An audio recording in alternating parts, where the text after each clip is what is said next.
What's up, y'all? It's Dave Helman for the Athletic Football Show, and I am joined by Indianapolis Colts receiver Michael Pittman Jr. Michael, what's up, man? You know, just enjoying Super Bowl, doing all the events here, and just having a good time. All right, do you mind if I just get the elephant in the room out of the way? Absolutely. I've been thinking about this for a long time. The flight back from Berlin. Oh, yeah. You beat the Falcons in overtime in Berlin. It's a phenomenal game, 8-2. I got to imagine that was like the most lit flight ever. Yes. Yeah, we had a really good time on that flight. Obviously, the way the game went, like, it's weird because, like, we won, but we weren't really happy with how the game went. Like, it's like we felt like it didn't go the way that we had planned, but we still won and we were happy. And that plane ride, that was incredible. So, that's so interesting because that's how great y'all were over the first half of the season, that you could win that game to get to 8-2 and be like, we can do a whole hell of a lot better.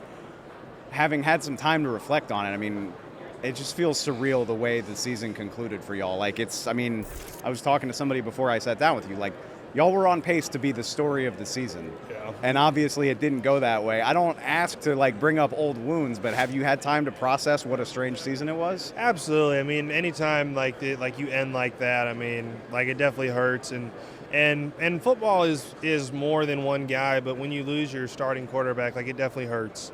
And just the fact that Daniel was able to still play games on a broken leg and that he was able to fight through that, I really think that he's the guy here. I think that he should be, and I think that they're going to do everything that they can to try to make that happen. Is it strange, like, considering the injury, considering everything that's in front of DJ, just it almost feels like the Colts are, like, on pause almost, where, like, let's see how everybody gets back, let's see what this looks like. But you had 10 games of pretty promising results. Like, is it exciting or discouraging to think about where you were at that point? No, I mean, like, I think that it is exciting, and I think that's why Carly Irsay decided to keep everybody here, and I think that the majority of our team is going to be back because we were that close. And if a couple of things go our way and, you know, Dan never gets hurt, I mean, who knows, like, where we're at. And, like, when you're so close, like, you don't want to blow up the team and start over because we were that close. You know, like, the way that we started was, I think, was like a historic pace, like, just like for, like, our team, and we can get back to that. So just knowing that, and just like the continuity of having our like main base back and our coaches back, and like, I think that that's gonna propel us forward next season. You know, you have your own elements of that with your situation, but, like, when you see the team retain Chris and retain Shane, like, I mean, is that encouraging? Considering, I mean, I think when the season ends the way that it does, no matter what the reason is, you're going to hear calls for change, and for them to stick with it, was that important to the guys in the locker room? Yeah, I mean, like, it's a sign of confidence, right? Like, just like, it's a sign that they still believe, like, in this team, that they're going to keep it together. And well, just by keeping them together, like, it's just a sign that like, we were that close, and that they still believe, like, in this team, that they believe, like, in this roster, believe in the coaches, and I think that they should. You know, I mean, I know that when Dan gets back, he's going to be just as good as he was, like, when he was 100%. And I think he's going to continue to get better the more reps he has in Shane's offense. I think Shane does a good job of calling plays to his strengths, and JT too. I mean, the way that he was rolling too, like, just like I thought he was going to win Offensive Player of the Year. Like, I thought we could just give him the award. Not having Daniel affected everybody. Sure. From the receivers to the tight ends, like, to the running backs, like to our defense, because just like our offensive dynamic changed, and defenses could kind of do different things and kind of, like, hinder, like, our offensive movement. So I do have a couple more Colts questions for you, but since we're at Super Bowl 60, you played 2 years with Sam Darnold. Yeah. And I love how this stuff comes full circle, because when I knew I was going to talk to you, I was looking back. You went to SC, obviously. You played with Sam. And, like, 3 or 4 years ago, you did a show like this, and it had just not worked out for Sam with the Jets. Yeah. And you gave him a vote of confidence about what a great player he is and what you thought might be on the horizon for him.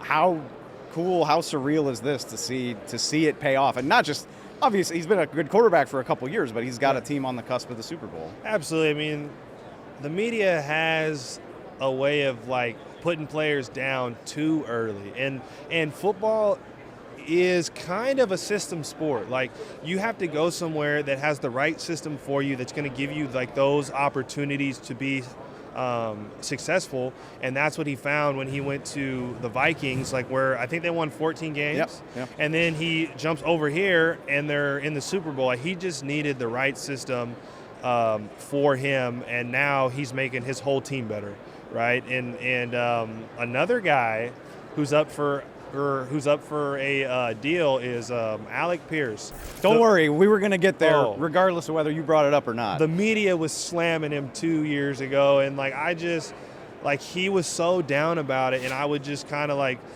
lift him up and tell him, hey, like, just like it doesn't really matter, like just like what everybody is talking, like just keep on working, just keep on grinding, and he's really earned himself a nice payday. So we've been talking about it on our show all season. I think the average NFL fan is going to freak out when they see the deal that Alec Pierce is going to get here in a little while. Alec is worth a lot of money. So don't be shocked like when you see something crazy. So who would know better than you? And I mean, like, you see the plays he makes. He's an incredible downfield receiver, but when his name comes up next to a significant contract here in a couple months, I mean, what does he bring to an offense? What does he bring to a team? Absolutely. I mean, he can take the absolute top off of anybody. I mean, even like when they're trying to stop it, he just has a way to get behind them. Like it's crazy. And the fact that, I think we were talking about it last night, I think he had like 44 catches, 1,000 yards on 44 Not catches. Bad. Like very efficient work. Like I've never seen that before. like there might be some guy that did it a long time ago, but like his average has got to be the highest like in the NFL. This is a selfish question, but it's something I loved about y'all's offense. The way that y'all all complimented each other was so cool. Like, you had Alec downfield, you're the contested catch, middle of the field guy. Yeah. Josh is the third down guy. Yeah. Warren fits in there, obviously. Like, just, the way y'all compliment each other was really cool to watch. And like, do you feel that? Like, and like, when you add those guys together, did it click into place with y'all where you kind of felt just how well you complimented each other? Absolutely. And like, sometimes I almost feel bad because we have so many really good players. Like Josh Downs could have 1,000 yards in any offense if he got more touches, right? Tyler Warren, the same way, have 1,000 yards if he got more touches. Alec obviously doesn't even need the touches. Like, just like Alec needs 44 catches. So, and then like, you know, like just like we have a lot of weapons that we spread it out, like, which is good. But like, just like, obviously, like I want those guys to have like to maximize their success, because I think they're really great players, and like sometimes fans don't understand, like, just because the production isn't there, like, doesn't mean that it can't happen for you. Like, just like Josh is one of those guys that I know for a fact could go for 1,000.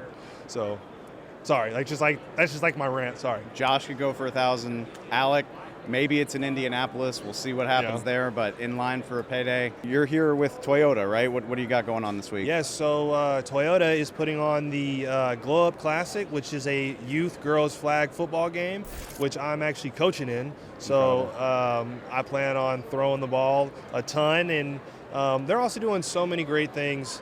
They have contributed $3 million to youth athletics, and they've reached out and helped over 300,000 athletes, and they're even putting permanent lights in Santa Clara so kids can glow up for as long as they want, all hours of the day. Which I love that they're putting up lights for people to play after dark, but I'm not going to let you bury the lead either. Like, glow up as in glow in the dark. Yes, so it's a glow in the dark football game. Incredible. Yeah. And you're coaching in it. Is that, and I know you're going to play football for a lot longer, but like, is that scratching an itch for you? Is that something you're intrigued by? Yeah, I mean, like, anything in football, like, just like, is always something that I'm probably going to try to do. So there could be a future for me, maybe in broadcasting, maybe in coaching. I mean, like, I never put anything to bed, so we'll see. So you're doing that, and I know you're working with Eli Manning too. Yes, so he's a referee, so he's going to hear an earful, like, for me, so we better get some good calls. I am looking forward to hearing more about this. But Michael Pittman, it was really fun talking to you, man. Thanks for stopping by. Thank you. I appreciate it. Thanks for watching. Follow The Athletic Football Show wherever you get your podcasts. And don't forget to subscribe on YouTube.